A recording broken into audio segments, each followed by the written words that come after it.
Morning, all. All right, we've got 14 games tonight in the National Hockey League. If it seems like that's kind of busy, it is. But this is one of those nights where I'm going to be basically deciding, all right, so these games are between teams in a playoff spot or between teams fighting for said playoff spot. The games between teams that are nowhere near playoffs, I'm not going to be able to give as much attention to. So that's kind of how I work this at this time of year. We got 5 games starting at 7 Eastern, 4 Pacific, 1 half an hour later, 3 half an hour after that, 2 more an hour later. So for a while there's going to be 11 games on at the same time. So thank you, schedule maker. But then it gets a little bit easier not long after that. Some of these games are going to end around 6:30, and then there's 3 7 o'clock starts. So my night will gradually get easier. So don't be surprised when there's more notes on the late games than the early games. And I always end up feeling bad about the 5 o'clock starts, which are 8 o'clock Eastern. So part of the reason that I'm changing things up next season is because of the way the schedule works and wanting to make sure that each game gets an equal amount of attention. So starting at 7 Eastern, 4 Pacific, we have the New York Islanders and the Florida Panthers. They've split the first 2 meetings. December 2nd, the Islanders won 4-3. On January 27th, it was an overtime win for the Panthers, 3-2. The Islanders are 30, 26, and 15. They're 4-4-2 in their last 10. They sit 6 points out of a playoff spot, so they have to win. Nelson, 13 games, 4 goals, 10 assists, 14 points, has been their leading scorer over the last month. Dobson, tough times for Dobson. A goal and 4 assists, which is 5 points in 13 games, which is not bad, but the minus 10, I think you'd want to clean that up. I understand that plus minus isn't a well-respected stat by any measure, but it feels like Lou Lamoriello might be one of those GMs that really goes, hey, that plus minus. So on the Florida side, they're 46, 21, and 5, but they've fallen on some hard times themselves. There's been some injuries and inconsistency. They're 4-4-2 in their last 10. Sam Reinhart, over the last month, 13 games, 12 goals, 4 assists, 16 points. He is their leading scorer. Tarasenko in 9 games with Florida, 3 goals, 2 assists, 5 points. They sit 2 points behind the Bruins. So Tampa Bay did Florida a favor by beating Boston last night. 7 Eastern, 4 Pacific start between the Flyers and the Montreal Canadiens. The Flyers won in a shootout on January 10th by a score of 3-2. The third and final meeting will be on April the 9th. The Philadelphia Flyers are 36, 27, and 10 overall. They're 6-4 in their last 10 games. Owen Tippett, the leading scorer for Philadelphia over the last month, 13 games, 5 goals, 7 assists, 12 points. Sean Couturier, 11 games, 1 assist for him over the last month's time. So they need a goal from Couturier. The Montreal Canadiens are 27, 32, and 12 overall. They're 5-4-1 over their last 10. Suzuki, the leading scorer over the last month, 12 games, 6 goals, 5 assists, 11 points. Brendan Gallagher, the scoring isn't what it used to be, 12 games, 2 goals, 2 assists, 4 points. Also at 7 Eastern, 4 Pacific, the Chicago Blackhawks and the Ottawa Senators. So obviously as the night gets busier, I won't be able to pay as much attention to that. February 17th, Chicago wins 3-2, so this is the second and final meeting. Both of these teams have a positive record over their last 10. Chicago 21, 46, and 5 overall. They're 6-4 in their last 10 games. Bedard is their leading scorer over the last month, 13 games, 4 goals, 12 assists, 16 points. Taylor Radish, no goals, 3 assists over the last 13 games. He's due for a goal. On the Ottawa side, they're 31, 36, and 4 overall. They're 6-4 in their last 10. Stützle, the leading scorer for them over the last month in 14 games, 4 goals, 10 assists, 14 points. Kachuk, who was waived by Chicago, of course, 10 games, 1 goal, 2 assists, 3 points. He just got his first goal with the Sens. Maybe he gets his second against his former team. 7 Eastern, 4 Pacific start between the Columbus Blue Jackets and the Pittsburgh Penguins. I never thought I'd see the day the Pittsburgh Penguins were basically not in the playoff chase, and we'd have 3 weeks left, but here we are. Pittsburgh's won the first 2 meetings with Columbus. November 14th, it was 5-3. March the 5th, it was 5-3. We'll see if it's 5-3 again. March the 30th, these teams will run out their schedule against one another, so that's on Saturday. For the Columbus Blue Jackets, they're 23, 37, and 12 overall. They're 2-6-2 in their last 10. Werenski's their leading scorer over the last month. 14 games, 2 goals, 11 assists, 13 points. Voronkov has really fallen on some hard times himself. Just the 1 goal in 14 games over the last month. On the Pittsburgh side, they're 31, 30, and 10 overall. They're 3-5-2 over their last 10 games. Crosby, the leading scorer over the last month. 15 games, 3 goals, 11 assists, 14 points. Erik Karlsson, just 3 assists in 15 games. That's insane. That's crazy. It feels like there should be a recount on that, but here we are. 7 Eastern, 4 Pacific start between the Washington Capitals and the Toronto Maple Leafs. Toronto's going for the sweep here. On October 24th, Toronto beat Washington 4-1. They also don't see what all the recent hype's about. March the 20th, they beat them 7-3. So for the Caps, they're 36, 26, and 9. They're 7-3 in their last 10. Dylan Strome, their leading scorer over the last month. 13 games, 4 goals, 13 assists, 17 points. Connor McMichael, 13 games, 5 goals, 3 assists, 8 points. I think McMichael's been better than his stats would even tell you. Of course, for the Capitals, they sit 2 points ahead of the Detroit Red Wings for that final playoff spot in the East, and they're not too far away from the Philadelphia Flyers. In fact, they're only 1 point back. For Toronto, they're 40, 22, and 9 overall. They're 5, 4, and 1 over their last 10. Matthews, 13 games, 7 goals, 9 assists, 16 points, is their leading scorer over the last month. Edmondson, yet to record his first point in 7 games as a Leaf, but he's played well for them. They sit 2 points ahead of Tampa Bay, who are idle tonight, so if you're a Bolts fan, you're also cheering for the Caps tonight. 7:30 Eastern, 4:30 Pacific start between Detroit and Carolina. Carolina's won the first 2 meetings, although they've been close. December 14th, it was a 2-1 win for the Canes. January 19th, a 4-2 win for the Canes. Detroit is 36, 29, and 7. They need to get it together. They're 3, 6, and 1 over their last 10. Patrick Kane, their leading scorer over the last month. 13 games, 5 goals, 5 assists, 10 points. JT Compher, looking for a little more from Compher in 13 games, 1 goal, 3 assists, 4 points. Again, they sit 2 points outside of the playoffs. For the Canes, they're 45, 21, and 7 overall. They're 7, 2, and 1 in their last 10. Aho, 14 games, 9 goals, 10 assists, 19 points. He's been very good. Gensel, 9 games, 2 goals, 10 assists, 12 points. I think he likes it in Carolina. 8 Eastern, 5 Pacific start between San Jose and Minnesota. Minnesota sitting 9 points out of the playoffs. That's too far back for me to watch this game closely tonight. Minnesota 4-3 winners in this matchup on March the 3rd. These teams will meet again April the 13th. Basically, Minnesota has to run the table from here. San Jose 16, 47, and 8 overall. They're 1, 8, and 1 over their last 10. Granlund, their leading scorer over the last month. He's actually had a very good year. 14 games, 3 goals, 13 assists, 16 points. Clem Costin seems to like it in San Jose as well. 9 games, 4 goals, 3 assists, 7 points for Costin. On the Minnesota side, they're 34, 28, and 9 overall. They're 6, 1, and 3 over their last 10. Kaprizov, the leading scorer for the Minnesota Wild. 12 games, 10 goals, 6 assists, 16 points. Rossi, 12 games, 3 goals, 1 assist for 4 points. So you need a little more from Rossi, but for Minnesota, they need a lot of help, and they need to go on quite the winning streak between now and the end of the season.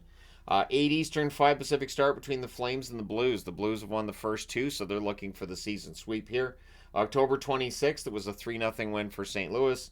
January 23rd, a 4-3 win for the Blues. For the Flames, they're 33, 33, and 5. They're 3 and 7 in their last 10. Sharon Govich, their leading scorer over the last month, 12 games, 7 goals, 5 assists, 12 points. Rasmus Anderson, 12 games, 1 goal, 1 assist, 2 points. He has a minus 10. So Anderson's had a tough time recently. St. Louis, 38, 30, and 4. They are 6 points back of a playoff spot, so not likely they end up making it. It looks like the top 8 in the West are pretty set. Sod, 13 games, 6 goals, 5 assists, 11 points for the Blues, who are 6, 3, and 1 in their last 10, so at least they're trying. Hayes, 13 games, 3 goals, 2 assists, 5 points for him over the last month. And we'll see how things go for the Blues tonight. If you're a Vegas fan, you're probably cheering for Calgary to beat St. Louis, and you'll be watching them in Winnipeg tonight, starting at 8 Eastern, 5 Pacific.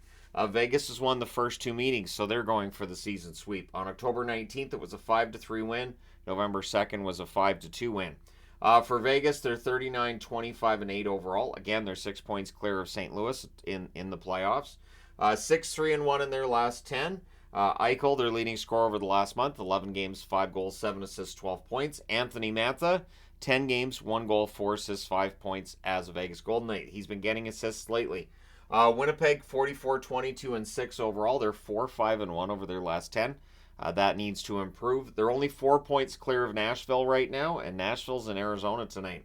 So could Winnipeg lose against Vegas and Nashville keep their streak going against Arizona? That could happen. Scheifele, the leading scorer for Winnipeg over the last month, 14 games, 5 goals, 7 assists, 12 points. Ehlers, 15 games, 3 goals, 8 assists, 11 points. They could use a goal from Ehlers tonight.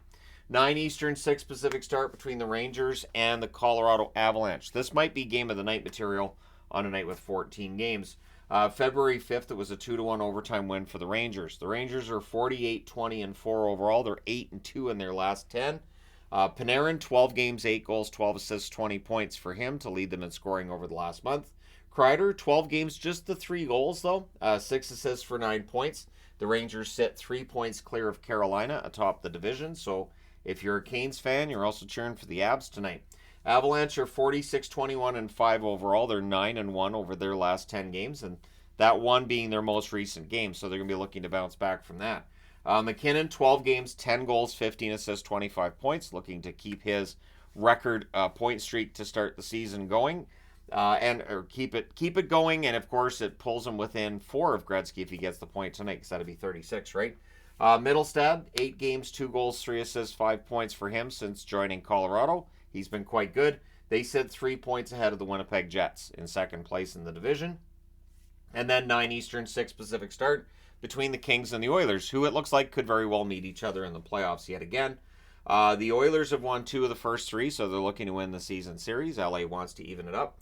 December 30th, it was a 3-2 shootout victory for Edmonton. February 10th, a 4-0 win for LA.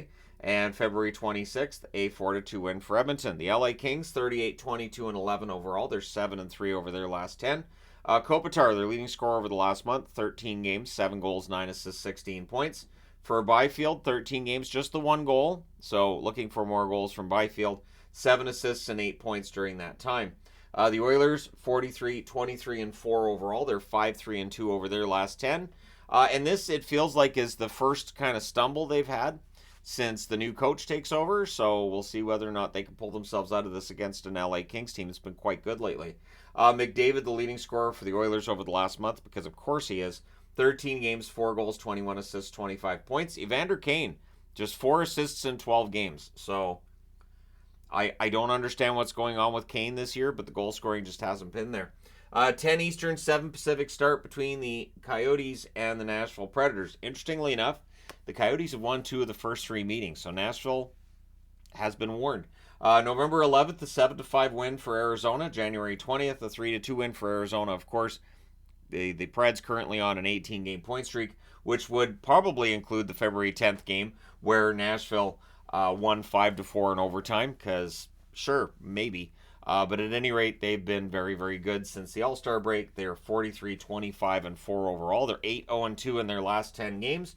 Forsberg, 12 games, 12 goals, 9 assists, 21 points. He's pretty good.